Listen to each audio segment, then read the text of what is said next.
cultivating bodhicitta. So last Sunday, you have received bodhisattva vow, and some of you renewed your bodhisattva vow, and that is great. Then we practice bodhisattva vow and cultivate bodhisattva vow, and we try to practice bodhicitta, Changchuk Sim. And so when we cultivate bodhicitta, and there are two ways, two steps. There are two steps. First one is what we call the wishing bodhicitta. And so first we have to practice wishing bodhicitta. So Tibetan word is momba, semche. Momba is Tibetan word. In English translation is wishing bodhicitta. And second bodhicitta is yukpa semche in Tibetan, and the English translation is the actual practical bodhicitta. So in the text, in the commentaries, Shastras said that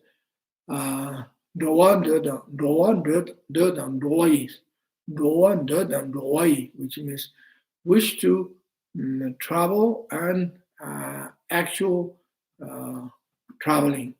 Okay, so let's say you wish to travel to certain places, like say India. Let's say go to holy place of Buddha, Bodh Gaya, Varanasi, and Lumbini, Kushinagar, and so on. Let's say you go for, you wish to go do the pilgrimage, right? The visiting holy places. So first you have to have the wish to go. If you don't have wish, then you will never get there. You never go there. If you don't have the wish, or if you have wish but you don't do anything, just sort of sitting there with the wishing one day, and thinking, and then time go by, and you never make it there. You know, we have a saying in Tibet, Tibetan word, which word is called Lhasa Gemo, Lhasa Jo Minjal. Lhasa Gemo, Lhasa Jo Minjal, which means the old lady who lived in Lhasa, and she have not seen the holy statue of Buddha at the central cathedral in Lhasa, Jokhang, because she lived in the right in the city, so close, right? She said, well, so close to me, I will go there one day. I'll see the Buddha. I can see it. Right now, I'm too busy, whatever she's doing. So she keeps saying, I'll go there, I go there. And she has a wish to go, but she never go. And it's only like maybe a 10-minute walk, 20-minute walk, or 30-minute walk, right? Then she got old and she didn't make it. It's kind of a sad story, right? So if you have no wish to go, then you never go. Or even you have a wish, if you don't do it, then it won't happen. So Doan Durdam is first you have to wish. And so this is an example. Wish to become enlightened, wish to become Buddha, and wish to practice the path to enlightenment. Wish to practice bodhicitta, and for the benefit of all sentient beings. So you have to wish, right? So you have to generate the wish. Okay. So now question is, how do I generate the wish? Like in the West, people have many questions, you know, how do I do this? Why do I do this and that? How do I generate the wish if you don't know how to generate a wish, or you don't have wish, right? So then my suggestion is you should study holy scriptures, study dharma, especially study Lam Rim, and study the scriptures and the text. They are to do with cultivation of bodhicitta, and that explains the benefit of bodhicitta practice and how important it is to cultivate bodhicitta. So once you study, then suddenly the wish comes up in your mind, right? Then you suddenly, you feel, oh, I want to practice. I wish to practice, right? And then you see the benefit, and you get the encouragement, and you get the inspiration. You get a kind of sense of urge or interest and uplifting feelings. And so this is why you need to study Dharma, especially teachings that has related to Bodhisattva stages and Bodhicitta and Mahayana teachings. So then you get the wish. Or you go to the teaching and sit in front of the Guru, Lama, and receive teachings on Bodhicitta, such as texts like Lam Rim or Bodhisattva Charya Avatara, the Changchu Simpe Jobala Jukba. In Tibetan word is Changchu Simpe Jobala Jukba and Bodhisattva Charya Avatara. And the famous text composed by Shantideva and Changchu Simpe Jobala Jukba. That book is translated in English many years ago.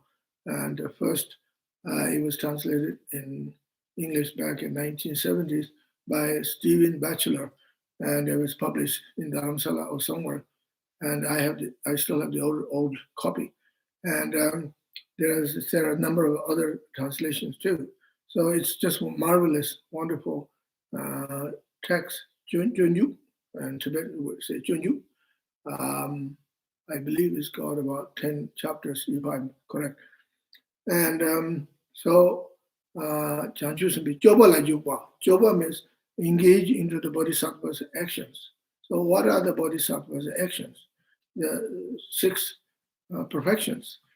Perfection of generosity, perfection of morality, perfection of patience, perfection of perseverance, perfection of concentration and meditation, perfection of meditation on shunyata, voidness, and emptiness.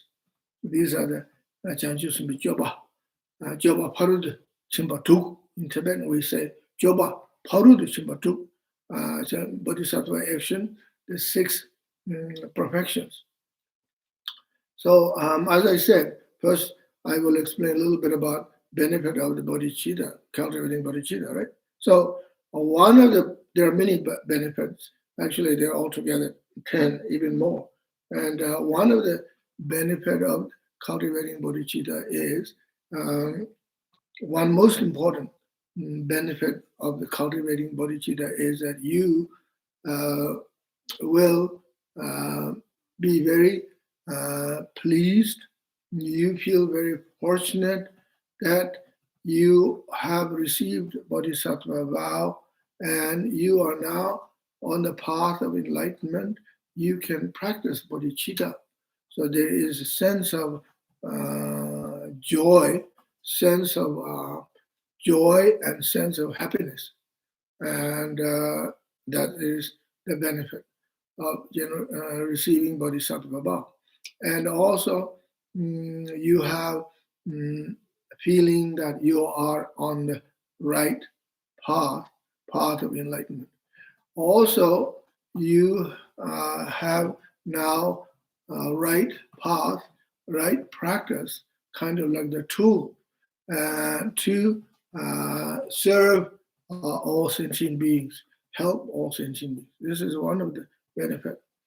And then other benefits such as once you start cultivating bodhicitta, even wishing bodhicitta, just a moment, not you haven't practiced the actual practical bodhicitta, right? Even just cultivating wishing bodhicitta, that makes you feel beginning. It's a beginning of a dawn of selflessness. And right away, the self-centered mind and selfish mind will be subsiding right away. And because you're cultivating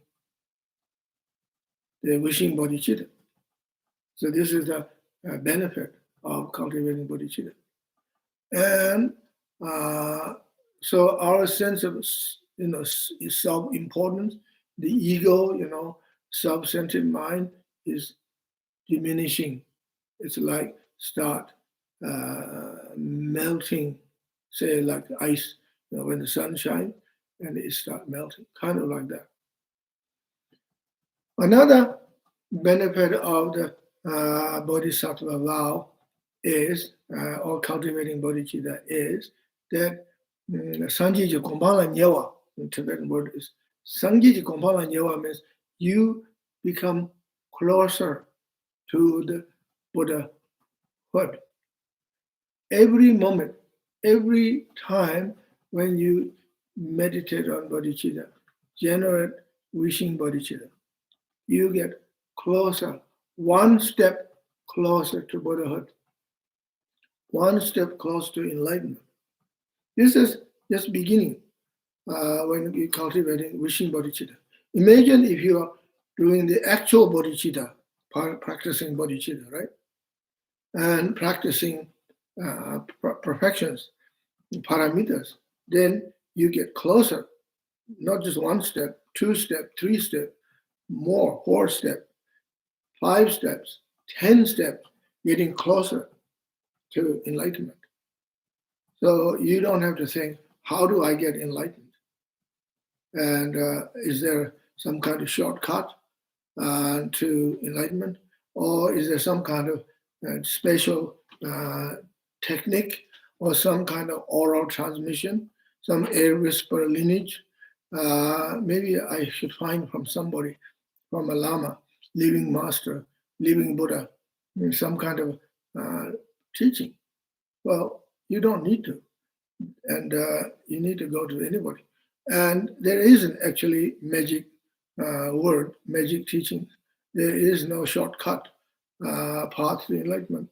And there is no special teaching. This is the teaching. This is how you start. This is how all the Buddhas in the past, bodhisattvas is in the past, practice this way. First cultivated wishing bodhicitta, and then cultivated the actual bodhicitta. First practice Mompa Samji, then practice the Yupa Samji. Okay? So getting closer to enlightenment. That's one of the benefits. Sanji Kumbala Nyewa. And Duta Dijingi Mitsuba, which means you will not be harmed by demons. You will not be harmed by persons who has a heavy negative karmas or some evil kind of, or person who has many problems, psychotic or mental illness, some murderers, or, nobody's going to harm you. And, or someone is jealous, and someone's got mischievous mind, or somebody got evil mind. Nobody will harm you. Du dan dikjinji mitsuba. So it's a du is Tibetan word, which means demons, and demons. Or dikjin means somebody has heavy negative karmas. So you cannot be harmed. But now, let me explain to you, who are the demons? Okay, who are the persons who have a negative karmas? So it could be inner ones, it could be external ones. First, usually the inner ones, demon is, there are many demons, okay? Like your own mind can also become demon of your own. And a lot of people have their, what we call inner demons. Who is the inner demon? Well, your own ego, your own anger, your own hatred, hating yourself, hate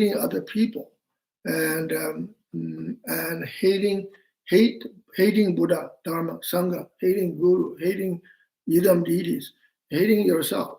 That is the demon, inner demon. This can happen. This come up sometimes when you're facing spiritual crisis and dark side of the life, shadow of life. You're on, dark side. Dark side comes up, and unwholesome karma is ripening. Your previous unwholesome karma ripening. Something happens. Everything's turned upside down. The wheel of sharp weapon is turning. And Lojong, you remember, some of you I taught last year, Lojong Sonchakolo, wheel of sharp weapon. And so this karmic wheel, negative karmic wheel and delusion wheels turning. So everything turns upside down. So destroying your own inner peace and happiness, and also destroying then inner peace and happiness of other people. And so this is the demon, right? Do down. Dikjin is someone has heavy negative karmas. So it could be oneself, myself, have a negative karma, if you have negative karma. So now it says Dikjin Mitsuk. Tibetan word Mitsuk means cannot be harmed. So if you have bodhisattva vow, you practice bodhisattva vow, then the inner demons cannot attack you. You cannot become the casualties of the inner demons. Because the moment you start cultivating wishing bodhicitta, loving kindness, you cultivate love, compassion for all sentient beings. And then your inner demon will be embarrassed. Your inner demon will be subsided. And there is no chance for inner demon to surface, to arise. Inner demon will be gone. And negative karma will be purified. Okay? So, for example, Lord Buddha was sitting under the Bodhi tree and on a Vesak day, and he was getting enlightenment, getting closer to enlightenment, very, very close to enlightenment. And the very last time, before his enlightenment, all these demons, thousands of demons showed up. Oh God, these demons are trying to distract him getting closer to enlightenment, getting the enlightenment, because these demons got jealous and hated. So they came and they throw all kinds of weapons and magic tricks and temptations and all kinds of spirits shows up. And then by the power of Buddha's meditation on love and compassion, joy, and equanimity, the Buddha practice, for limitless love, limitless compassion, limitless joy, limitless equilibrium. Tsemeji, in Tibetan word, tsemeji. Tsemeba means limitless.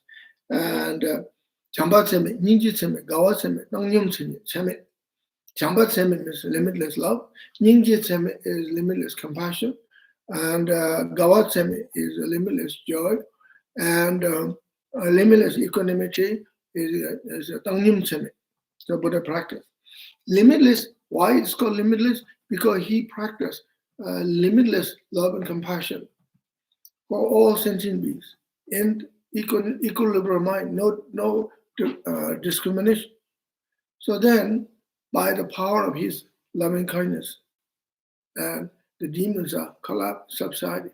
All the weapons they throw towards him turn into flowers, beautiful, magnificent flowers, turned into rainbows. And they hear the sound of Dharma. And Buddha was sitting there with a deep samadhi and meditation on loving kindness. And then all the army of the demons are subsiding. So this is the power of loving kindness, power of bodhicitta. Dudang, Dikjin, Mitsu, so the demons cannot. The Buddha is different than us, of course. The Buddha didn't have the inner demon that time, but somehow there are sentient beings who have strange karmas, right? They trying to attack Buddha, like Devadatta attacked Buddha, and due to Buddha's compassion, subdued Devadatta, and also Angulimala, and came after Buddha. He wants to murder Shakyamuni Buddha. Buddha was walking, and Angulimala came with the sword, running after the Buddha. He shouting at the Buddha, said, "You stop! You stop! You stop!" And the Buddha turned on. Buddha said, "I stopped a long time ago. You're the one not stopping. You're running after me." So he couldn't catch Buddha because one of the power of the Buddha, it looks like he's walking slowly, but very fast. One of the power of the Buddha, you call what we call the physical power, and one of the siddhis, and in Tibetan what we call Gangyoki Ngudu, Gangyoki Ngudu. Gangba is foot, feet. Jog means you run, going fast, but Buddha wasn't running, but walking slow. Devadatta was, not Devadatta, Angulimala was totally exhausted. He was shouting, "You stop, you stop." I stopped long time ago. Then he got a message, "What do you mean?" And well, I stopped hatred, I stopped evil mind, I stopped mind that you got, stopped long time ago. And then he got the message, and then he stopped, and then he collapsed, and so on and so forth. And so Angulimala had brainwashed. He had an evil teacher said you should kill 1,000 people, and then you should cut the fingers, and make a mala, wear it. Like that's what you Amguli mala. Amguli is hand, fingers. Anguli mala is beads, right? He wore them as stranger. So strange karma. So then anyway, he stopped. He took refuge to Buddha. He became a monk, and then at the end he reached arahant. And so due to you cannot be harmed by evil spirits. I mean, cannot harm by demons and unwholesome karmas. Do the teaching mitsu. Then mida mimayi mitsu. Another word, mida mimayi mitsu, which means human beings and non-human beings, spirits and ghosts cannot harm you. So if you are genuinely practice refuge, you take refuge to Buddha as a spiritual teacher, you take refuge to Dharma as a path, and you take refuge to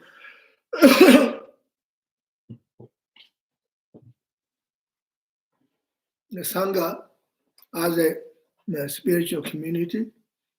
You cannot be harmed by spirits, non-human beings. You cannot be harmed by yakshas. You cannot be harmed by rakshas. You cannot be harmed by asuras.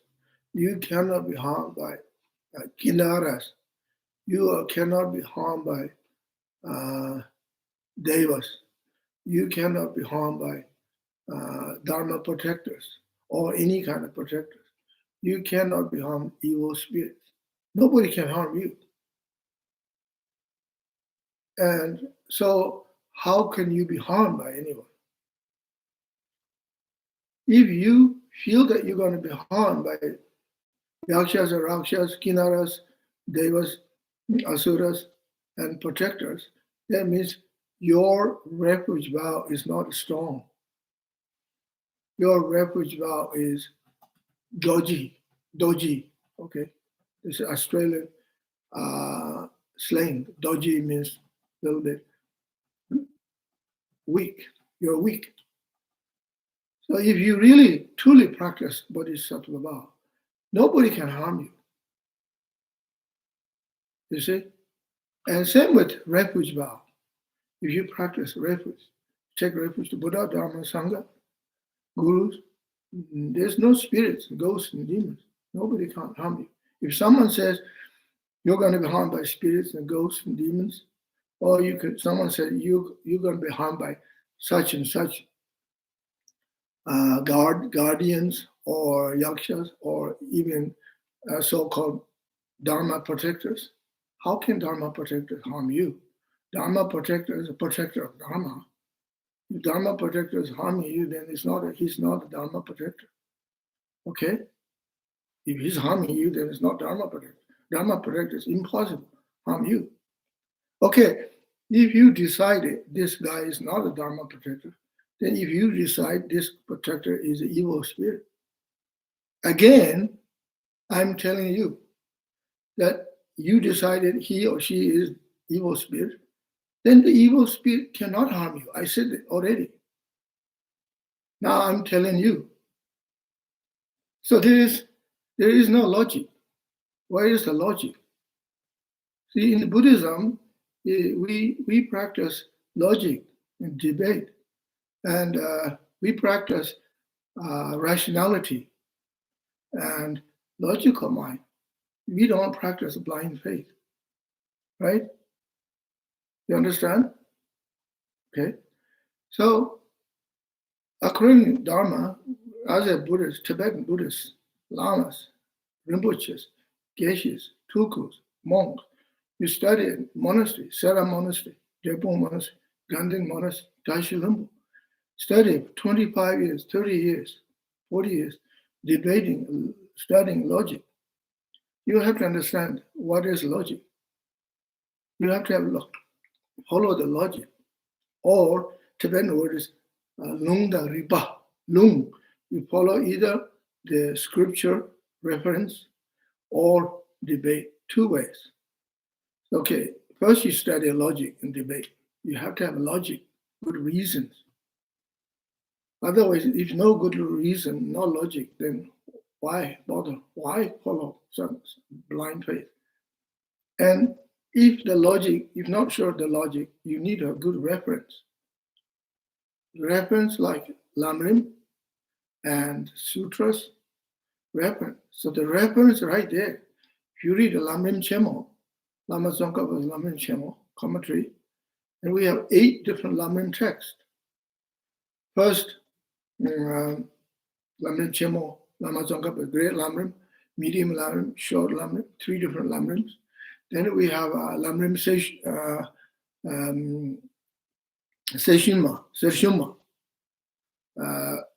Essence of Refined Gold, by third Dalai Lama, Sonam Gyatso's text, and the Essence of Refined Gold. Then we have Lam Rim Jambe Shalom, which is fifth Dalai Lama, Losang Gyatso's text, and Lam Rim, that's another Lam Rim. So there's 5 Lam Rim texts. And then we have first Panchen Lama's Lam Rim and Dalam. Then we have third Panchen Lama's Lam Rim. So the 5, 6, 7 Lam Rim texts. And then there's another one called Liksung Hinku. 8 Lam Rim texts. All of the Lam Rim texts explain the same thing. Then we have the reference. When you're talking about bodhisattva vow, said, if you practice refuge vow, if you practice bodhisattva vow,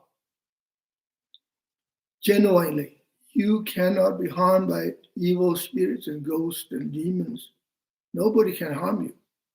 So then why worry? If you feel decided evil spirit, he's not going to harm you. He can't help you. Then if he can't help you, then you don't need to worry.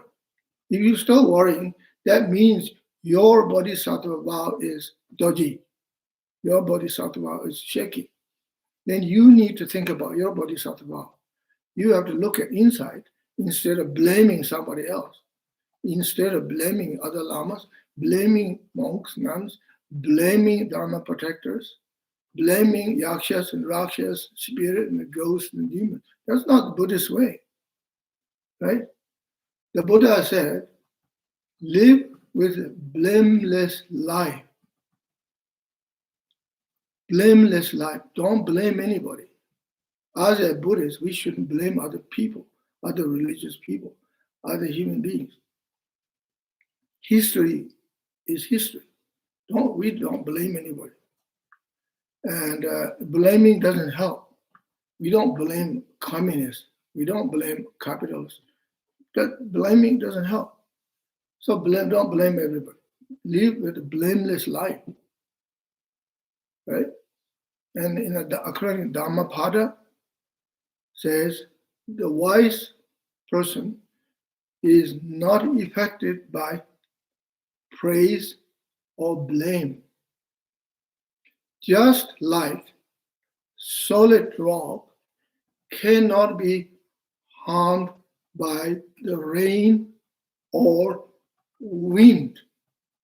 You have a solid rock sitting there for thousands of years, like Mount Everest, K2, Mount Kailash, sitting there in the Himalayas, thousands of years, cannot be harmed. Mount Everest cannot be harmed by rain, cannot harmed by monsoon rain, cannot be harmed by sun. And not only that, Mount Everest is rising, getting bigger. Himalaya is getting bigger. According to geologists and scientists says, every year Himalaya is rising, I don't know exactly, 1 centimeter, 2 centimeters or something. That's nothing, right? Still something, right? So 100 centimeters is 1 meter, right? So after 50 years, and the Himalayas become 1 meter higher. So still, it's not diminishing. Doesn't matter how the sun get hot and how weather get cold and monsoon cannot. So this is what Dhammapada says. Solid rock cannot be harmed by rain or wind. Likewise, wise cannot be harmed by praise or blame. So the Buddha, for example, sitting under the Bodhi tree, meditating, did a 6-year retreat. And one day, person came and he was throwing spit and throwing dust, throwing whatever. I was saying, you look like a ghost. And did that. And Buddha was sitting there practicing loving kindness. It didn't affect the Buddha at all. And another day, person came, did prostrations, made offerings like flowers and water. Oh, you are the holy, you are the sage, you are the guru, you are Swami, you are Rishi, you are whatever. Read all this praising, and it didn't move Buddha, didn't make Buddha feel, oh, I'm greatest one. It didn't affect at all. The wise is not affected by praise or blame.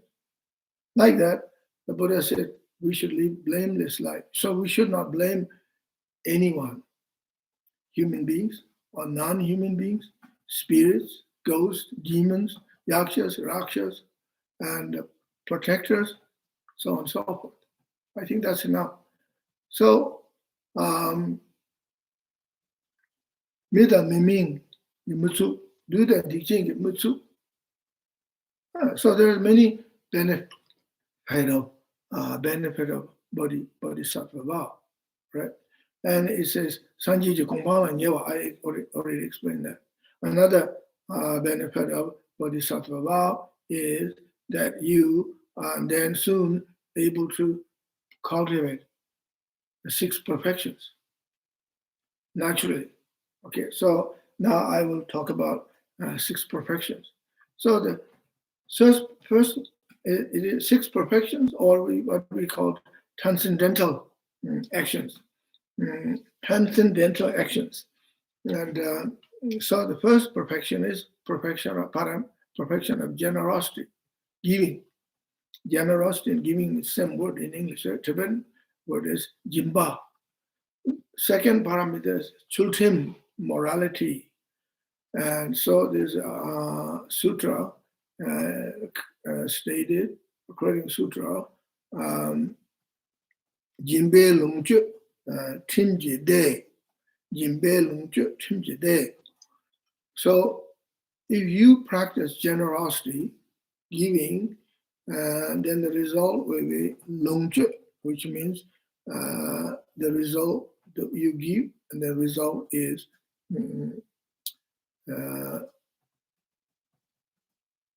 you will have more abundant.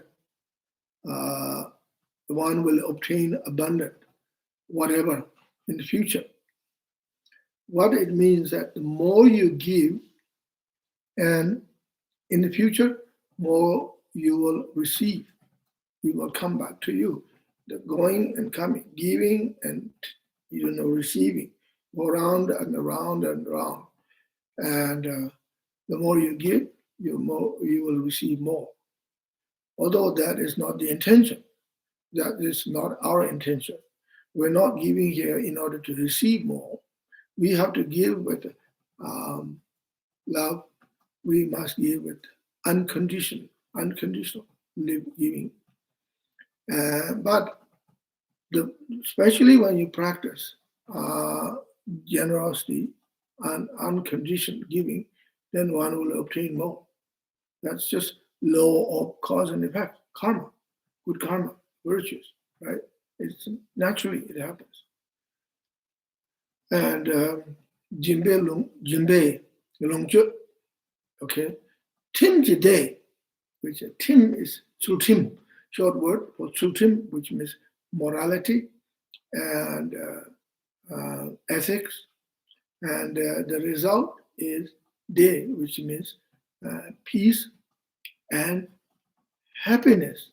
So if we practice morality and pure morality, pure conduct, good conduct, if we practice Dharma according principles of the Dharma, if we live based on principle of the Dharma, live according Dharma principle, and which is pure and is good, non-harming, and then the result, karmic result, is happiness. Happiness. And Jinbei Longju, Timji Day. So, okay, so I will now explain about giving. Okay, before I talk about morality and ethics, giving. So Tibetan word is Jimba. Okay, so there are different kinds of giving, what we call Minjigbe Jimba, Sangsingi Jimba, and Choji Jimba. And so Minjigbe Jimba means giving of fearlessness, and Choji Jimba is giving of Dharma, and Sangsingi Jimba means giving of material aid. Okay, so you can practice all of them, basically all three of them together. It's possible. Or you can practice one first. It doesn't matter which one. There's no particular order. If you have opportunity to practice giving of the material aids, just go ahead and do it.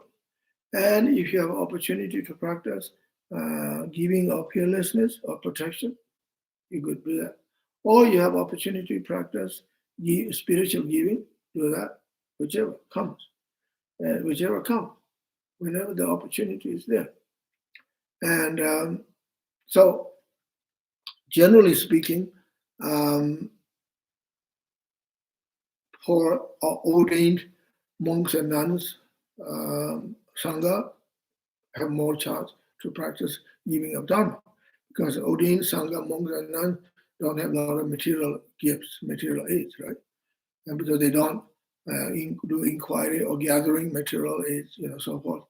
And but lay people, common people have more chance to giving of material aids, but not everybody. So a lot of common people are also they're not rich, and they don't have a lot of things, and they are suffering themselves, lack of means, lack of material aid, right?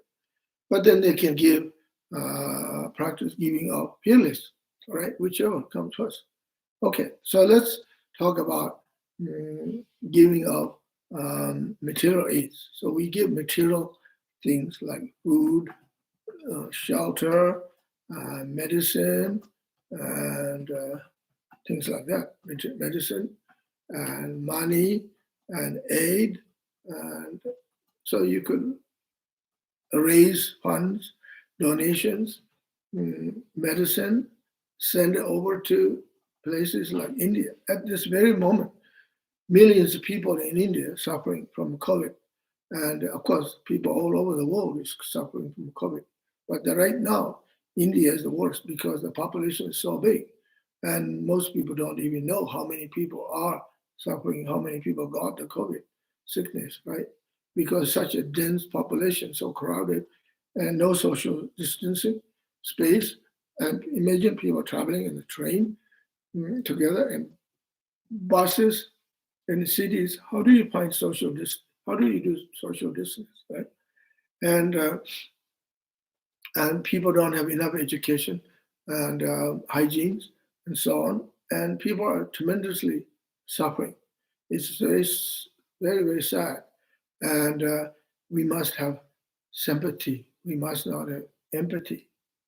Should not deny saying there is no COVID, there is no pandemic, and should not follow those conspiracy theories. It's totally ridiculous. Why? And how come people don't know? And WHO announced already, more than 1 million people are dead.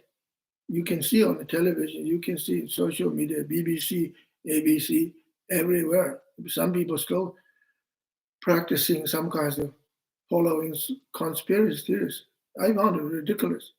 And that means these people don't have respect for the dead, no respect for the relatives, no sympathy. It's very sad. I don't know where these people come from. They live in a caves or live in a moon or somewhere, maybe Mars. I don't know where this idea come from. That there's no pandemic. It's not happening. Very sad. Anyway, I'm not criticizing these people. And we live in a free society.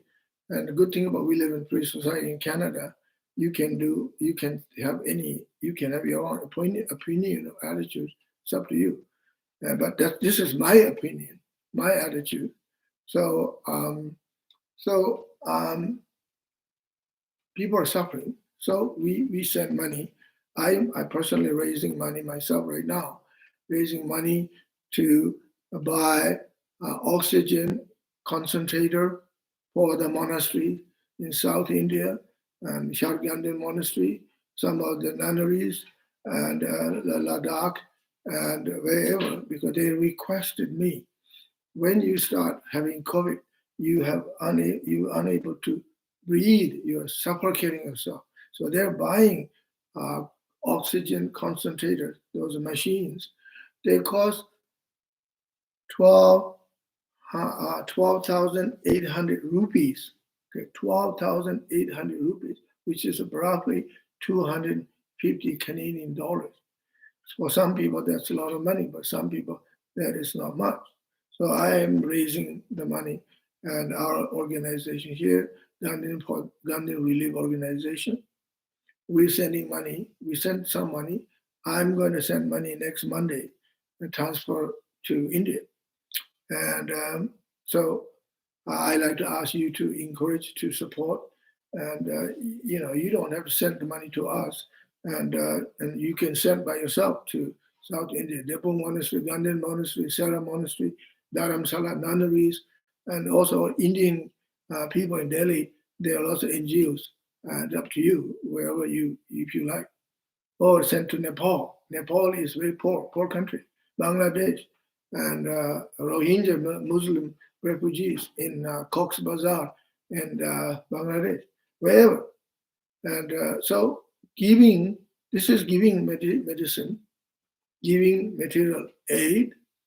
This is also one of the giving fearlessness, right? So the moment you get mask, the moment you get vaccination, moment you get oxygen concentrators, then your fear will go down. You feel safer. You feel more comfortable.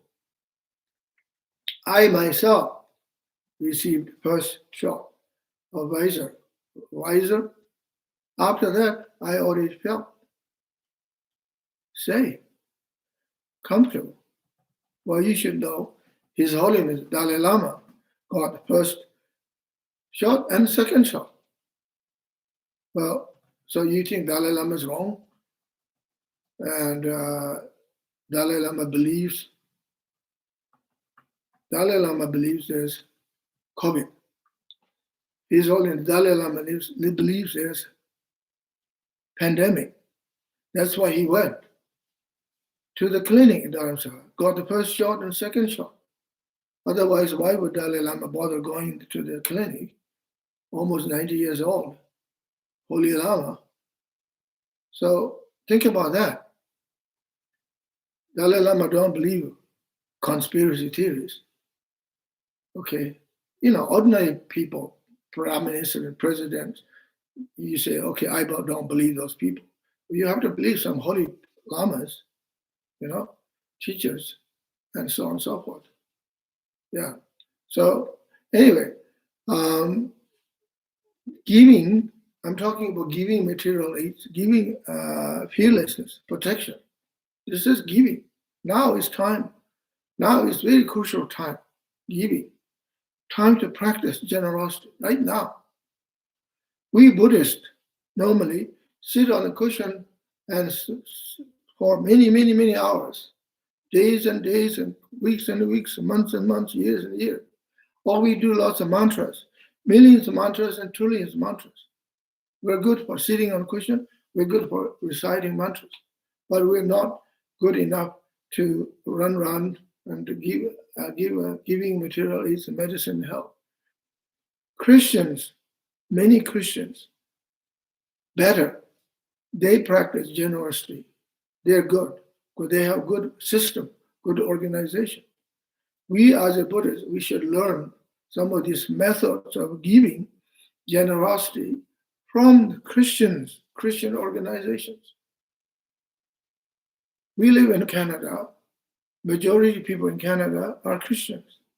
And majority of Christians are good Christians. There's no doubt.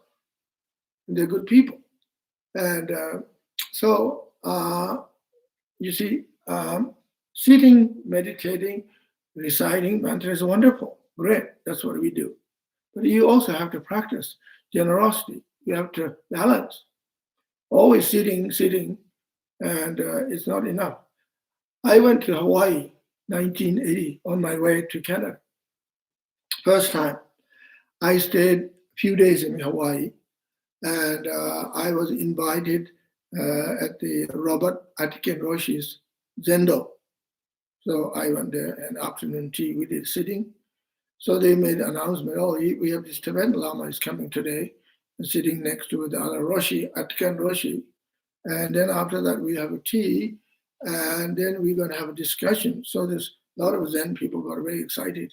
They said, there's Lama coming, Rinpoche, who speaks English. So I went there, and we did sitting, Zendo. Then we had a session, or I'm not sure, session, I think it's sitting, basically. Then we had a cup of tea.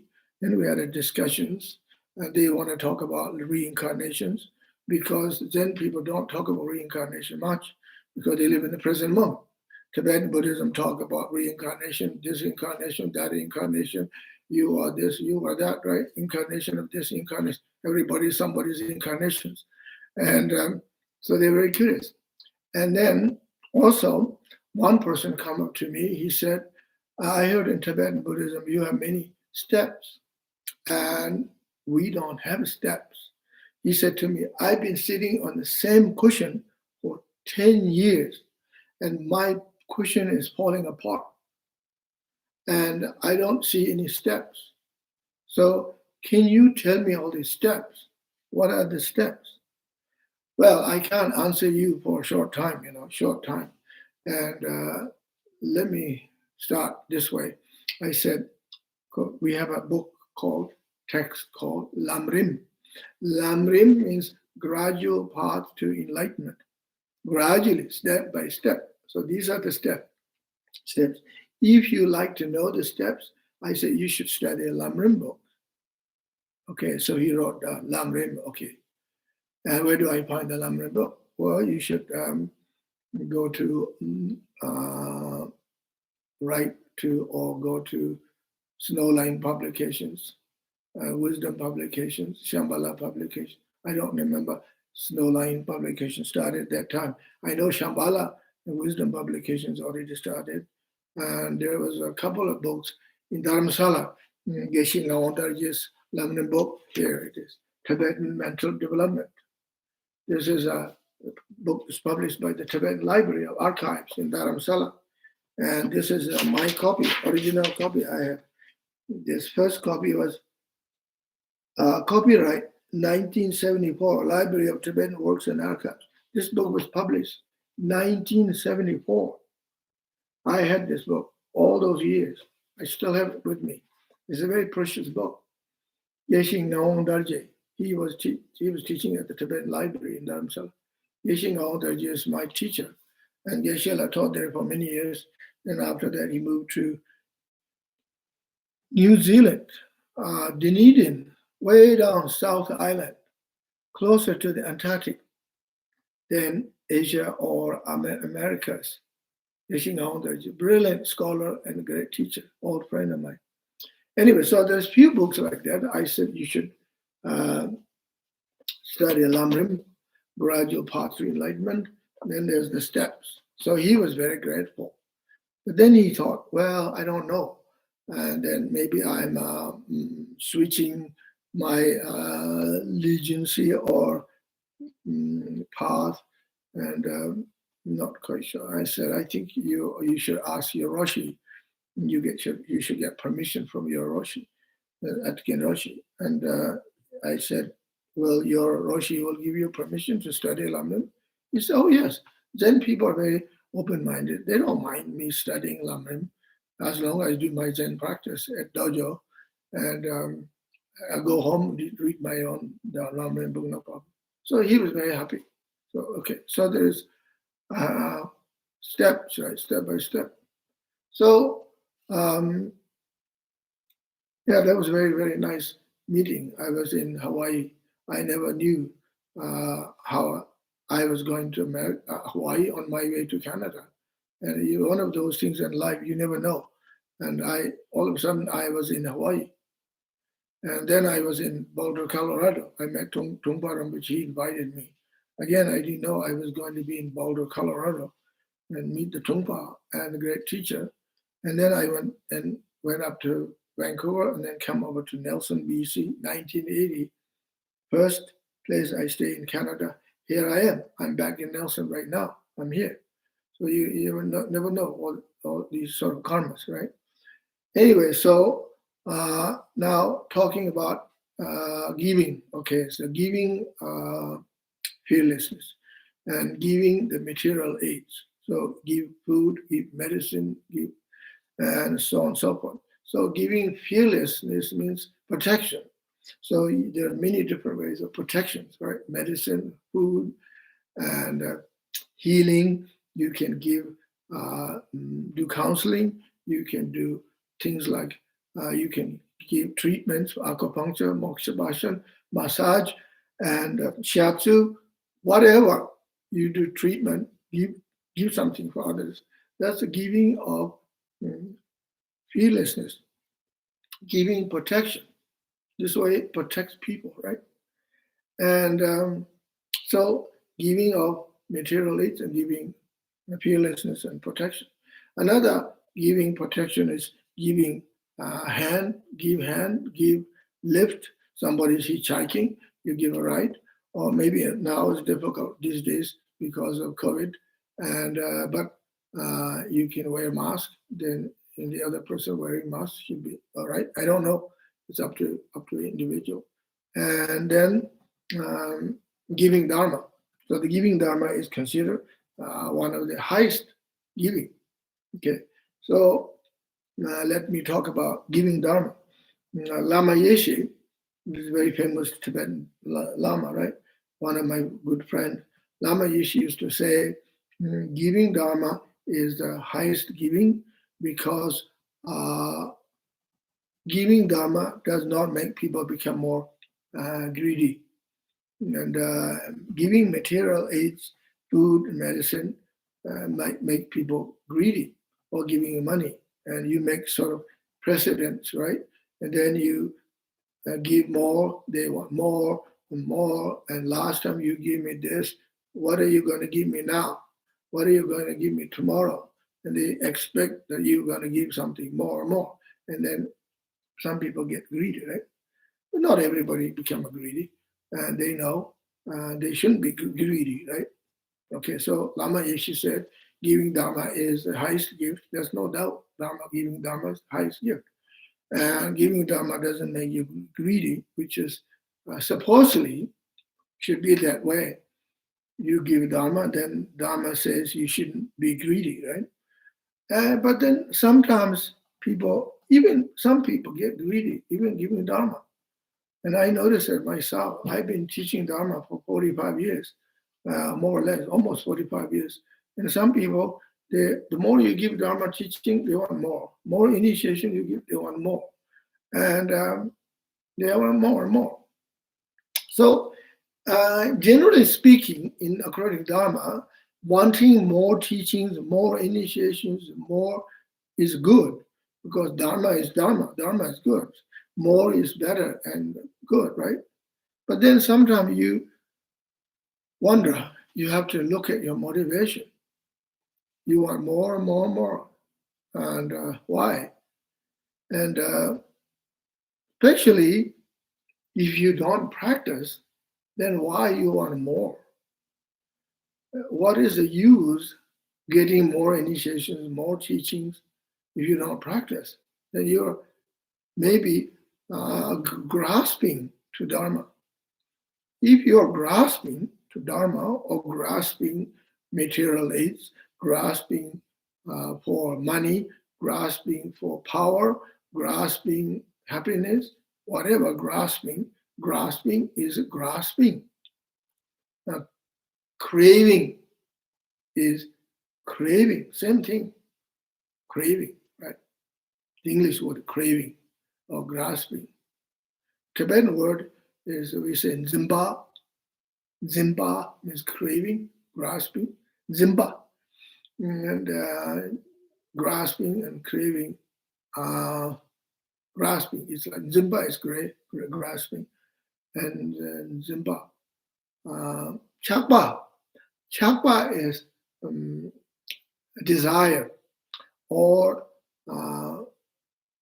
attachment. Chakpa, or say chakpa. Like dochak. Dochak means desire.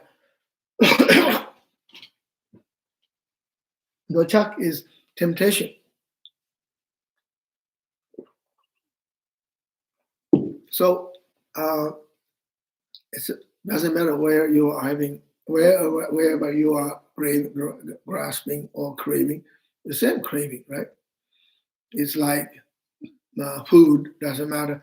You're craving sweet or you're craving hot, spicy food, it's still craving, right?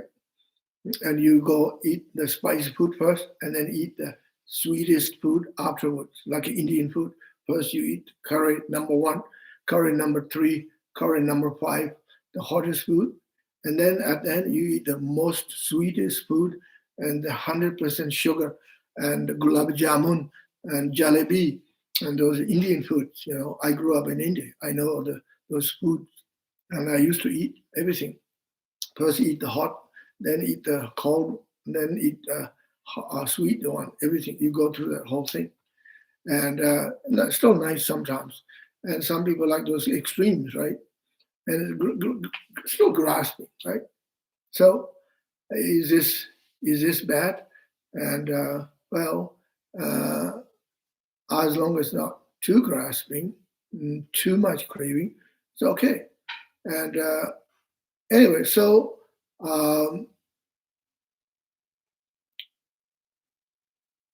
the dharma, giving of dharma. Giving of dharma is, as Lama Yeshe said, does not make you become greedy, but that's not always the case. And I see people grasping, you see, and give me more teachings and more initiations. And Atisha Dipankara, when he first went to Tibet, he said, in India, one yogi or one yogini practice one deity. At the end, you achieve all the deities. In Tibet, one yogi practice 100 deities. At the end, nothing. Okay? Because he is grasping, he wants this initiation, that initiation, going around spiritual shopping, take so many initiations, and then at the end, no time to practice. It's not because the deities cheated you, or not because the Lama cheated you, because you too busy running around, collecting initiation, no time to practice. You can't even count the mantras. You don't even know the mantras, right? And you get all this initiation. We have one set of 100 initiations called Rinjung Gyatsa. Then with another called Natang Gyatsa. Then a Pari Gyatsa. And all this Gyatsa. Gyatsa means 100 initiation of this, 100 initiation of that. Rinjung Gyatsa, Pari Gyatsa, Surka Gyatsa. 100 initiations. 46 initiations of Dorje Chuma. You get all these initiations. No time to practice. And at the end, just initiations, right? You got no realization. That's what Atisha is saying, warning. And he's saying, in India, one yogi or yogini practice one deity, get all the deities at the end, realization, because all the Buddhas are same. So Atisha is saying, do the Indian way. Okay. For example, Naropa practice Vajrayogini. Okay. Marpa practice Guya Samaya. Right? And Lalita Vajra, Amoga Vajra, Janakara Gupta, Dipankara Rakshita, Ralota, they all practice Yamantaka. And at the end, they achieve all the deities. So, yeah, so don't need to do all the initiation shoppings. And anyway, but the thing, then you have this question, why is that then lamas giving all the 100 initiation? Why the Tibetan take so many initiations? Well, that's up to them. And this, okay, I'll tell you the answer is lamas, okay, gurus like myself, we have responsibility to hold the lineage of all the initiations and then passed on to the next generations. We are like the library. We are the holder of Dharma, teachings, lineage, initiations. And in Tibetan, what do we say? We say, Choji, Juba. Juba means lineage. You have to have somebody hold lineage. Otherwise, the lineage will be broken. We have to have unbroken lineage, right? And this is why lamas have to take those initiations. Like Lama Zopa gave Rinjung Gyatsa initiation and Bodh Gaya. Some of the lamas gave Surka Gyatsa and so forth. And then these young lamas come and take initiations. Then they practice. And I myself received Dorje Tingwa, 46 initiations from His Holiness Nituru, which he came from Tibet 2018 in Italy. In Italy, received those initiations. We were very fortunate. Nituru Rinpoche lives in Tibet. And and then he gave us advice. And okay, there are some principal deities among those 46 deities, and you, about 4 or 5 of them, you do the retreat of 100,000 each, minimum, do 5 pujas. Then you are qualified to give initiations, all the other 40 initiations. And because the first 5 are the principal, then the other 40 are this kind of a branch initiation. So then when you do retreat of 110,000 mantras, 5 puja, then you are qualified to give initiation to all the other 40. So we are supposedly keep the lineage, right? This is very important. And so I like to talk about lineage here now. So what happens today, because of communism in the past and the capitalism and social media technology, I'm not blaming, but due to lifestyle and things are going fast, and senior lamas are leaving. They're gone to their pure lands and their natural abode, Vajramu. They're gone, and now where is the lineage? The lineage is broken. Lineage are very endangered. One of the endangered species is the lineage of initiation and teachings. In the world now, so many things are endangered. Endangered plants, trees, and forest, endangered species of the birds, endangered species of mammals all over the world, Amazon forest, Africa, jungles in Democratic Republic of Congo and Mozambique, and so on and so forth, jungles of Indonesia, Iran Jaya, and Sumatra, and so on and so forth, and Amazon forest, or in Siberia and North America. So many animals are endangered species, insects, birds. Before you discover, they're already gone, right? Endangered because of climate change and destruction of deforestation, especially in Brazil and Amazon forest. Imagine how many thousands plants and insects are gone, disappeared every day, burning down all the forests, making farmlands, spreading farms, and so on. Like that, so many languages disappearing in Nepal, in Australia, in North America. Indigenous languages disappeared. A few years ago, when I was in Nepal, one old lady, she's the only one spoke her language in one of the villages in Nepal. She's the only one. The library or university of Tribhuvan University in Kathmandu recorded her language and then trying to save her language. And there are few young people went to the city. They want to learn their language, grandma's mother's language, but it's very difficult. Well, how much old lady knows about her own language? Maybe some a little bit about this and that. There was one of the languages in Australia is almost extinct. One smart Japanese professor, he lived in Northern Territories for a long time. He recorded their language. He went to Japan. And then Australia, this tribal language, this particular group in Australia almost died. The Japanese professor came back, he donated, he gave 250 cassette tapes to the National Library in Canberra, Australia, trying to save that language by a Japanese guy.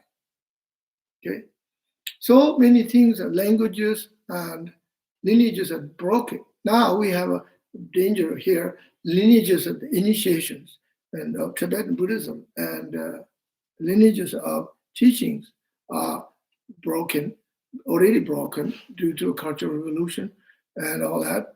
Cultural revolution destroyed. And many languages, the teachings, lineages are what we call air whisper lineages.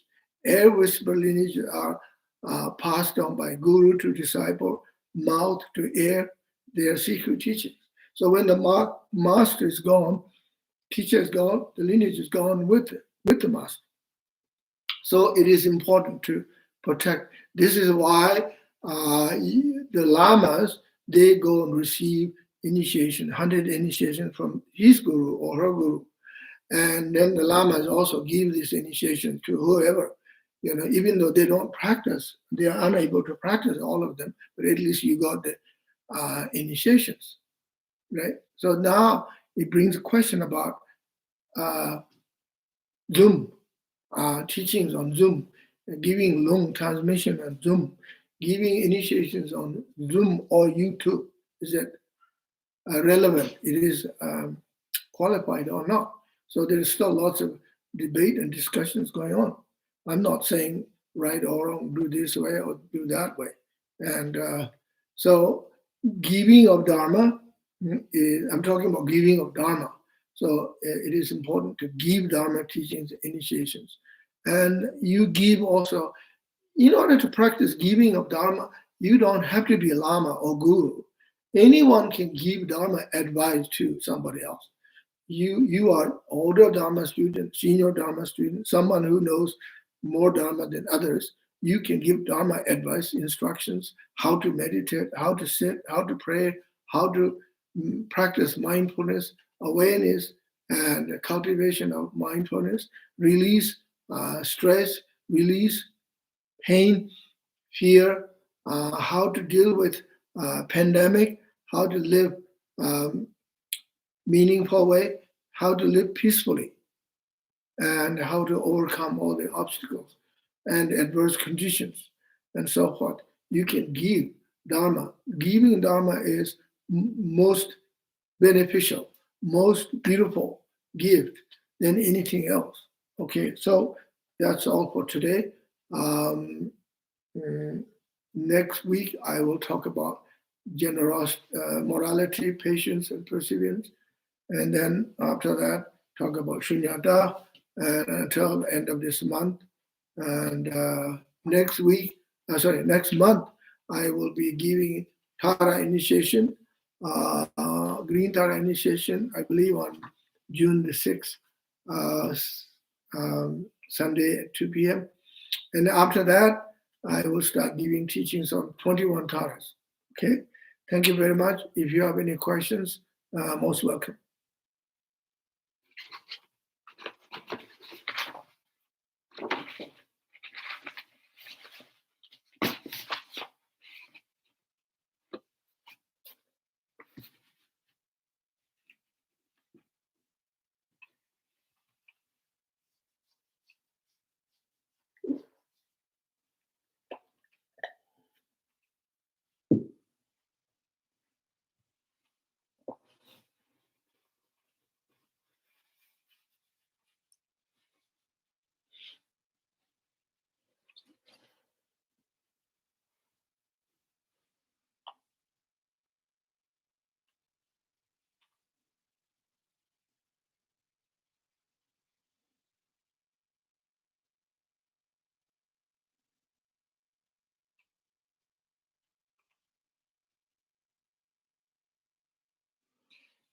Patty Gora would like to ask you if you could review the commitments for the Tara initiation coming up.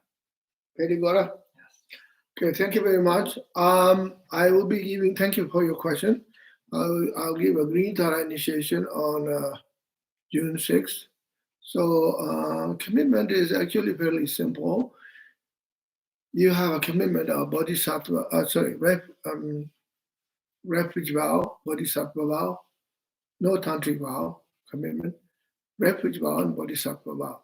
So it basically means you take refuge to Buddha, Dharma, and Sangha every day, and you cultivate bodhicitta, as I mentioned before. Practice wishing bodhicitta and practical bodhicitta. Cultivate loving kindness, generous loving kindness, and altruistic mind, bodhicitta. And then you recite the mantra of Tara every day, as much as you can, whatever you can. I'm not giving specific numbers, like saying you do this amount or that amount. I think it's better you choose, and you do it every day. And let's say 100 mantra daily on 32 territory, so that's not very long. And you can do any time. So commitment is fairly simple. And to register will be on the Garden for the West website shortly through the Eventbrite. Okay. Yeah. Yeah. So soon you can register. We have this program, internet called Eventbrite, and it will be set up soon. Then you can register. And the initiations are There's no specific fee or charge, but we request if you can give some donations, it would be good. The donations will go to different projects we have here. We're building stupa, Choten, 21-foot stupa. We already poured the concrete foundations and the throne of stupa. We have a wonderful, so many precious relics that goes inside. And we're hoping to finish at end of this year. And then next year, we will do the consecrating opening of the stupa in September 2022. And we're not doing this year because we still don't know how many people can travel according travel restrictions and so on and so forth.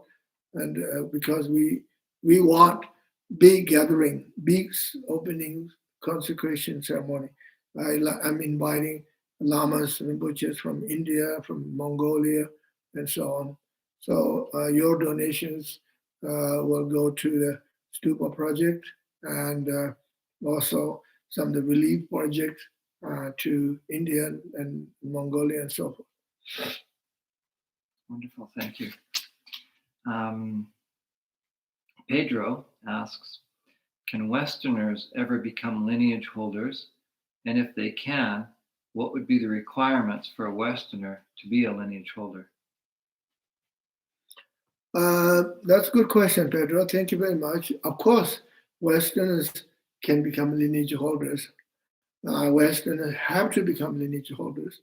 There is no difference between Westerners, Easterners, language, no barrier, cultural, no barrier, and race, of course, no barrier. For example, very first lineage holders of Tantric Buddhism was the Indian Mahasiddhas, right? And then passed on to Nepalese Mahasiddhas, like Pamtingpa brothers and so on and so forth. And then Tibetans, right? Now coming to the West. So Westerners can become lineage holders, and it has to be. And I'm not saying only Westerners, but you can have lineage holders from Tibet, Mongolia, China, India, West, Canada, Australia, so on and so on. Then what's the other part of the question? What are the requirements for a Westerner to do that?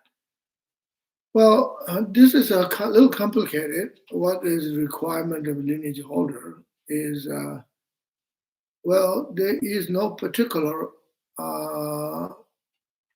definition or kind of particular qualification saying, in order to become a lineage holder, you have to do this, you have to do that, and I don't know.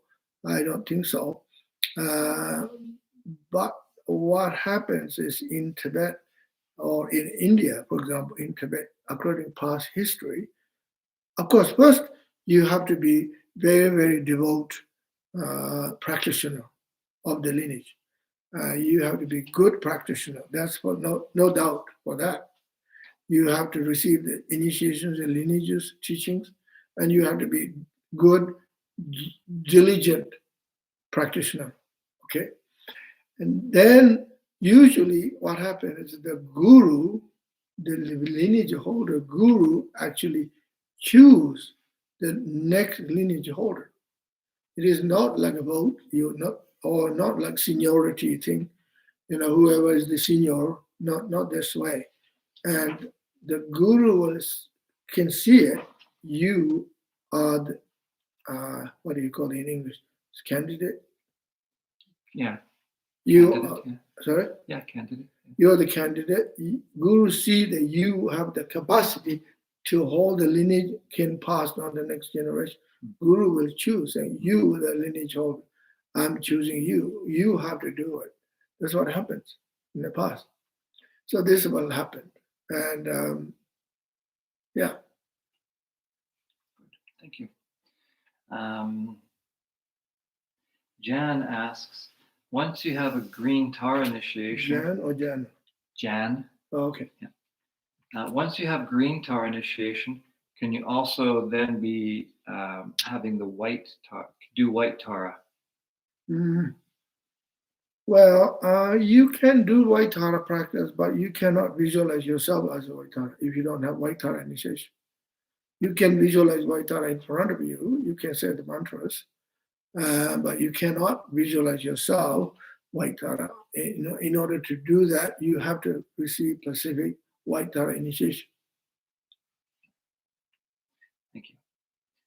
Joan Scott says, can I send some satsas for the stupa? Anytime, most welcome. We're collecting satsas right now. We got a big box of satsas from Australia. A couple of people here in Nelson making satsas, and that some people may not know what satsas are. Satsas are small image Buddhas made with mud, made with a plaster, and made in a bowl. So they're little ones. Coming up. Yeah, it's okay. So, yeah. Good. So she can just send it to Yeah. here. Sure. Okay. Good. Amanda asks, may we please invite family members to join the Tara initiation in June? Family members, of course. Yes, they can join. So if your family members, if they are not a Buddhist, you make sure they're not. We're not forcing them or pushing them, or trying to give a message that you should become Buddhist. That's not the way to do it. That's not how we do it, and we don't give that. And otherwise, we in Buddhism we have no concept of converting people. So you could say, if they like to join the initiation, receive as a blessings, and they can participate, okay, and or they can learn Buddhist ceremony of initiation, and you can explain that way, and make sure that they don't get the wrong idea. Also, you shouldn't have the wrong idea yourself, like saying, "Oh, I'm going to make them Buddhist," and it's up to them. It has to come from them side. If they're willing to join to the initiation, that's great. Good for them. Good for everybody.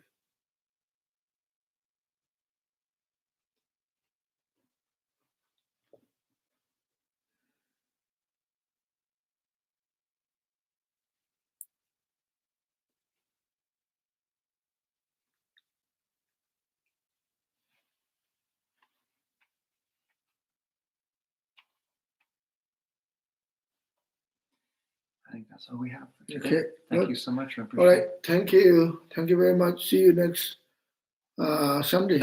Thank you. Thank you. Thank you. Good night. Goodbye.